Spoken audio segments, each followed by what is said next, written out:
미라클 모닝이 한때 대한민국을 강타하면서 아침형 인간에 도전하는 사람들이 대폭 늘어났었죠. 미라클 모닝 챌린지가 유행을 하기도 했고 미라클 모닝을 하는 유튜버들도 엄청나게 늘어났던 걸로 기억을 해요. 저 역시 이 채널을 만든 것이 2020년 초였는데요. 즉 저도 이 붐에 편승해서 미라클 모닝을 추천하기 시작한 1인이죠. 전 그 후에도 잠시 해이해진 기간이 있었지만 꾸준하게 아침형 인간을 실천하고 있습니다. 오늘은 미라클 모닝을 실천하기 위해서 꼭 해야 하는 3가지를 알려드릴게요. 어떤 책에서는 미라클 모닝을 하면서 열심히 살았다는 자위만 하지 말고 성과를 내라는 일침을 하기도 하더라고요. 열심히 사는 느낌만을 갖는 게 아니라 실제로 아웃풋을 낼 수 있는 노력을 해야 된다는 거죠. 저 역시 그 말에 격하게 공감을 하는 것이 한때 해이해진 적이 있다고 말씀을 드렸는데 그게 바로 노력에 대한 방향성을 상실했을 때였거든요.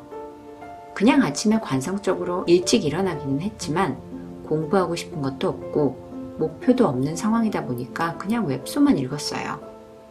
그러다가 그럴 거면 피곤하게 뭐하러 일찍 일어나나 싶어서 다시 늦잠을 잤죠. 따라서 가장 중요한 것은 미라클 모닝을 하고자 하는 이유, 미라클 모닝 실천을 통해서 이루고자 하는 목표를 먼저 정해야 합니다. 별로 이루고자 하는 목표가 없다면 굳이 힘들게 아침 일찍 일어날 필요가 없잖아요. 목표를 정했다면 다음으로 몇 시에 일어날지를 결정을 해야 되는데요. 몇 시에 일어날지 결정하기 위해서는 먼저 몇 시에 잘 것인지를 정해야 합니다. 사람마다 꼭 확보해야 되는 수면 시간이 있기 때문에 내가 평소에 몇 시에 잠에 들 수 있는지를 생각을 하고 그 시간에 본인의 수면 시간을 더해서 기상 시간을 정합니다. 그리고 그렇게 정한 취침 시간은 무조건 지키려고 노력해야 돼요.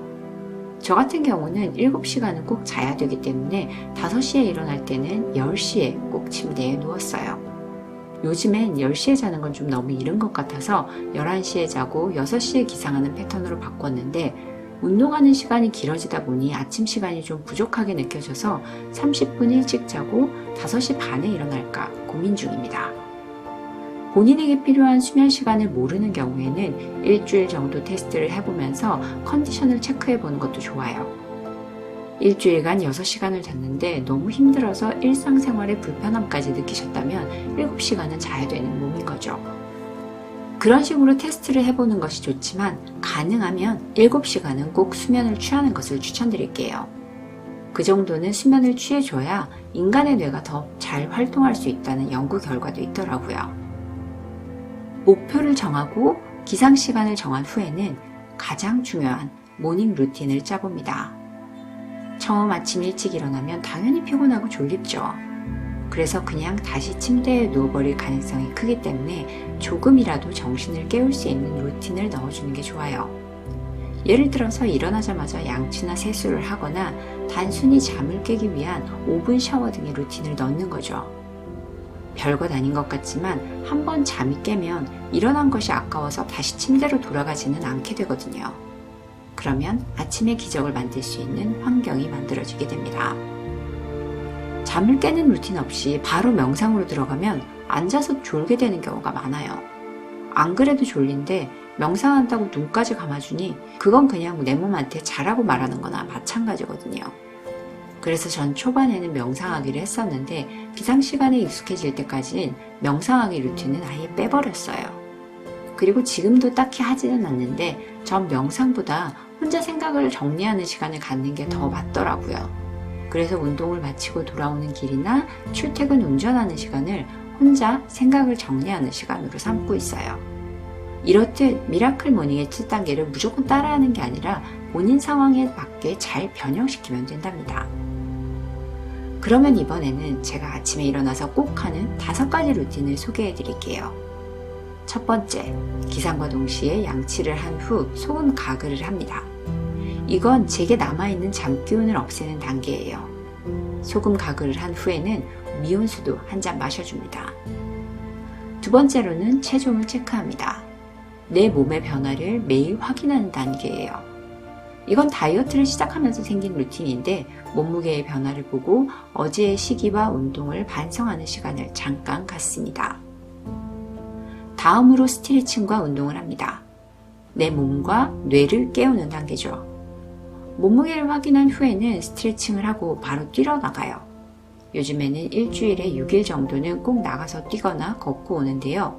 주중에는 7km 정도, 주말에는 10km 이상 움직입니다.